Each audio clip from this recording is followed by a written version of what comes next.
Good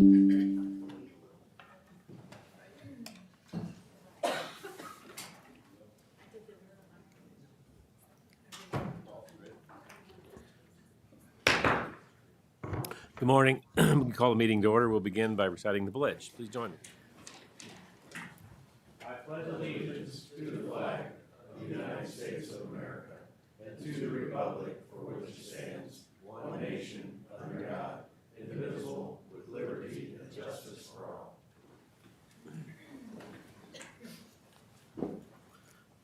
Please join with me this morning in a moment of silence.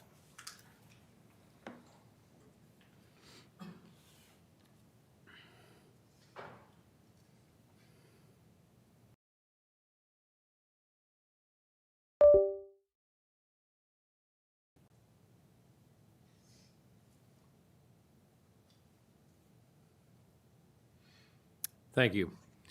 We will begin by the approval of the minutes from the April 14th Commission and the April 16th workshop.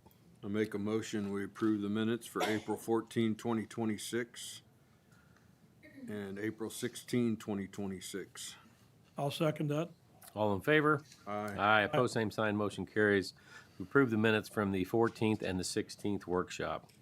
We have a few requests this morning for public comment. The first this morning will be April Reisenhoover.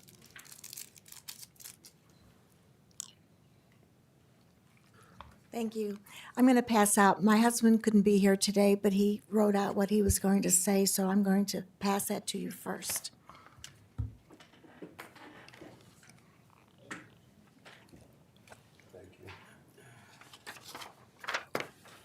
Thank you.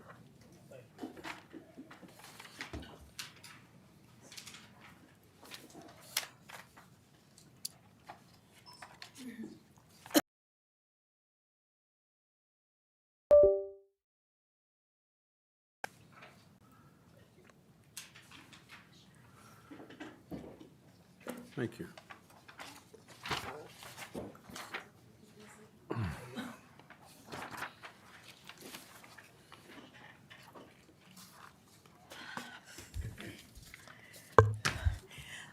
My name is April Reisenhoover.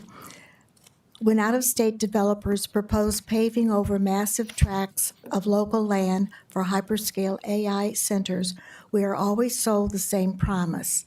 Quote, think of the massive tax revenue for our local schools and emergency services, unquote.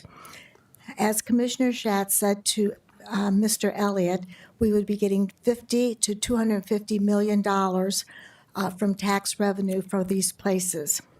It is an emotional, heavy decision to permanently alter our landscape, but it is entirely heartbreaking when you realize the financial promises are an illusion. Here's the 100% factual reality of Missouri tax law. Every citizen needs to understand these three Missouri state laws. We are told these multi-billion-dollar facilities will make our local schools rich. They won't.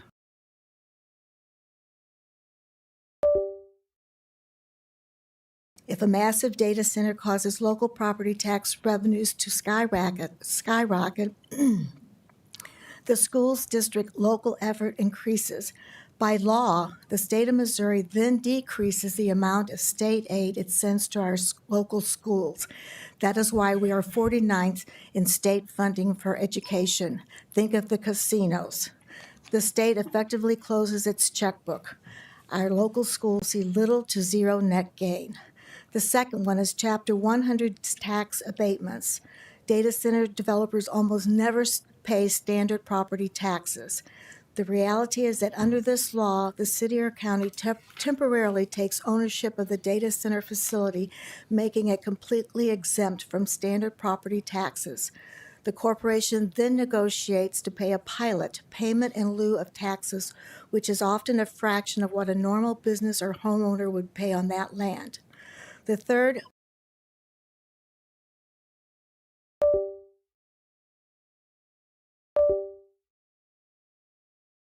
the infrastructure we all rely on. You would think the sales tax on that massive utility use would benefit the public.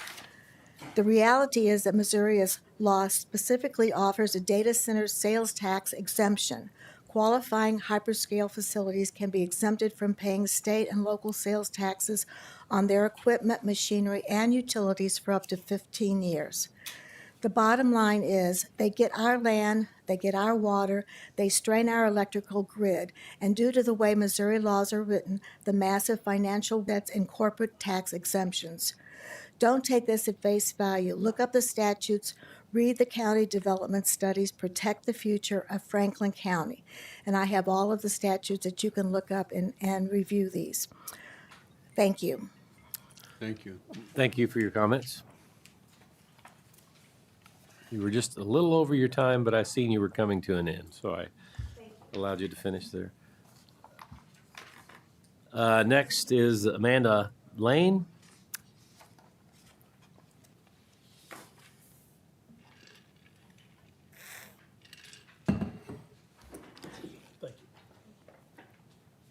Thank you.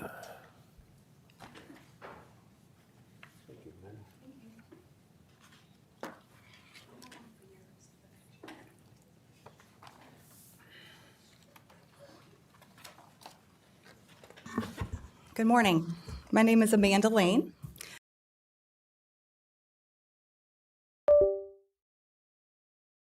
I am here because my family's home and my parents' well-being are directly threatened by the proposed data center project near Crooked Creek. My parents live just 500 feet from the boundary line of the proposed site. Please see the attached photograph that includes their house on the left side of the photo and the arrow illustrating where the proposed Crooked Creek data center will be, just past that copse of trees. This is not just a house on a map. This is their home of more than 50 years, a place that has held generations of our family's memories, traditions, and milestones. It is where they raised their children, where grandchildren learn to fish and play, and where our family has gathered for decades. It is the heart of who we are. My parents are now in their twilight years. They should be able to age in peace in the home they built and the land they've cared for. Instead, the proposal puts them in a position where they will be forced to leave the place they love most. The noise, the industrial activity, the environmental changes, and the uncertainty surrounding this project create conditions that would make it impossible for them to remain safely and comfortably in their home. This is not just a short-term inconvenience. Your decision will shape the future of our family for generations. If this project moves forward as proposed, it will erase more than a half-century of family history and disrupt the lives of the people who have invested their heart's labor and love into this land. I'm asking you to consider the human cost behind the lines on your map and the numbers in your reports. My parents and families like ours deserve to be protected. We deserve to have our voices heard, and we deserve a future where our homes are not sacrificed for industrial development that does not belong this close to long-standing residential property. Thank you for your time and for considering the real, lasting impact this decision will have on my family and on our community. Thank you. Thank you. Thank you for your comments. Next is Dean Steiger.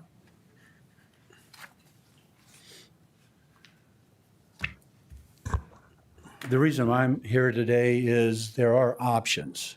When you talk about data centers or any large business that you're considering in the county, our company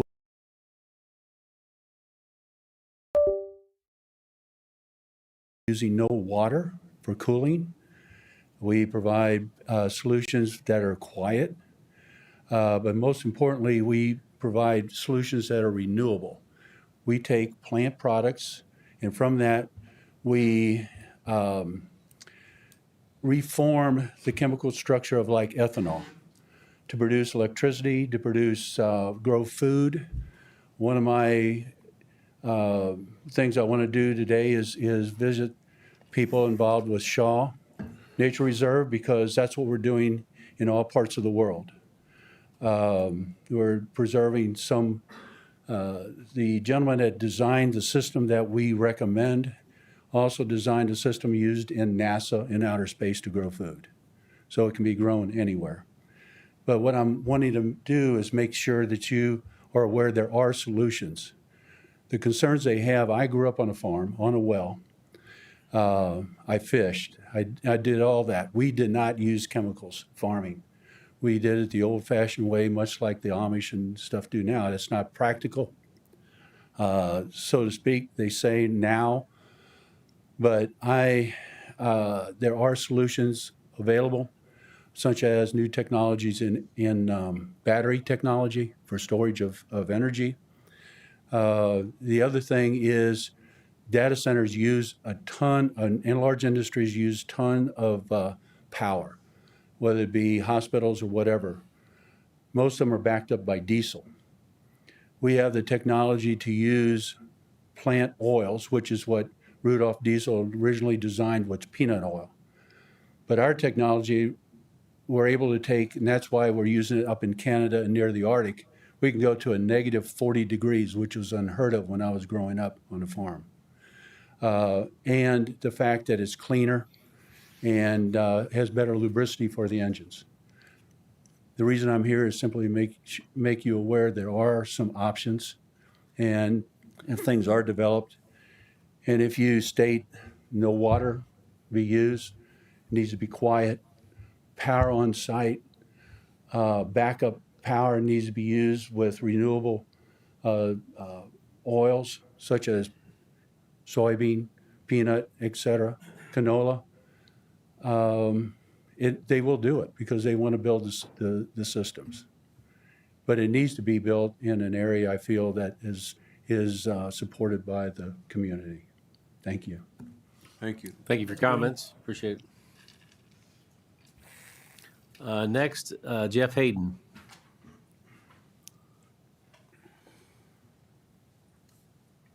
Morning. Morning. Morning. So I'm here to talk to you about the respect that Commissioner Schatz, you refer to quite often with the process of this, because I feel like we're not getting that respect. You know, we're limited to 3 minutes of conversation that we have, you don't have with us. So that respect, in my opinion, doesn't exist. So I also like to talk to you about the respect for the land.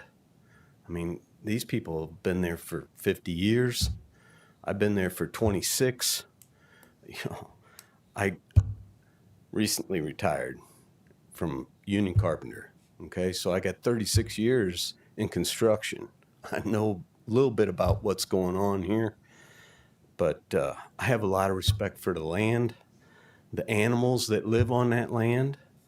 You know, everything that we do outside on the land, we should have respect for. Big tech, these data centers, are they going to have respect for the land?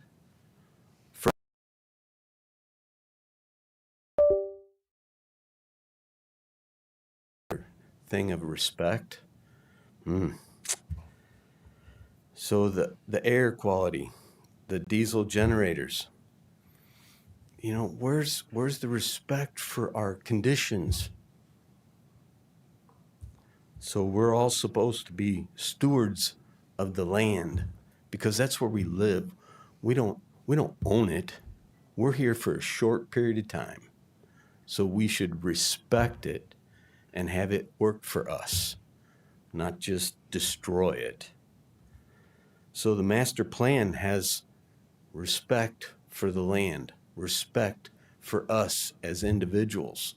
And this rezoning thing for heavy industrial out in rural Franklin County doesn't show respect for the master plan or for us. So please don't rezone. Thank you. Thank you, Mr. Hayden. Thanks.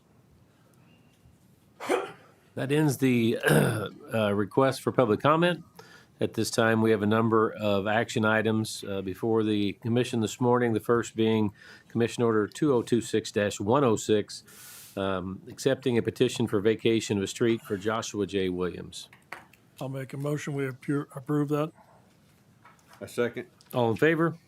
Aye. Opposed, same sign. Motion carries. We approve Commission Order 2026-106. Next is Commission Order 2026-107, accepting a petition for a vacation of a subdivision road for David E. and Sherry A. Day.